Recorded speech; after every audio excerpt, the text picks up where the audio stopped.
అర్థమైతే లేదు. Below poverty నువ్వు ఒక పక్క పెట్రోల్ ధర పెంచుతావు, డీజిల్ ధర పెంచుతావు, జిఎస్టీ వేస్తావు.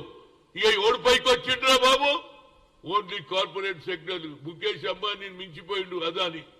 అదాని మొన్నటి వరకు ఏం లేకుండా నువ్వు ప్రధానమంత్రి అయినాక ముఖేష్ అంబానీని మించిపోయిందంటే ఇంతకంటే నిదర్శనం ఏమి కావాలి?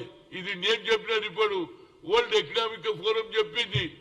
వాళ్ళ నివేదికలు ఇచ్చిన ప్రపంచంలోనే 500 కోట్ల మంది బిలో పావర్టీ లైన్ ఉంటే ఈయన 25 కోట్ల మంది ఈనాడు ఏది మంచి పరిస్థితికి వచ్చారు, ఎదిగిండ్రు, బిలో పావర్టీ నుంచి మెయిన్ స్ట్రీమ్ కి వచ్చిందని చెప్పడం అనేది ఇంతకంటే అబద్ధం లేదు. నీకు ఇప్పటి కూడా సమయం లేదు. ఎక్కడ అర్థమైతే లేదు. బిలో పావర్టీ నువ్వు ఒక పక్క పెట్రోల్ ధర పెంచుతావు, డీజిల్ ధర పెంచుతావు, జిఎస్టీ వేస్తావు. ఇక ఎవడు పైకి వచ్చిండ్రా బాబు? Only corporate sector. ముఖేష్ అంబానీని మించిపోయిండు అదాని.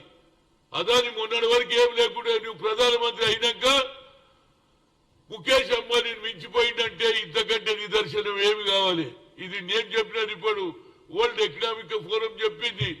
వాళ్ళ నివేదికలు ఇచ్చిన ప్రపంచంలోనే 500 కోట్ల మంది బిలో పావర్టీ లైన్ ఉంటే ఈయన 25 కోట్ల మంది ఈనాడు ఏది మంచి పరిస్థితికి వచ్చారు, ఎదిగిండ్రు, బిలో పావర్టీ నుంచి మెయిన్ స్ట్రీమ్ కి వచ్చిందని చెప్పడం అనేది ఇంతకంటే అబద్ధం లేదు.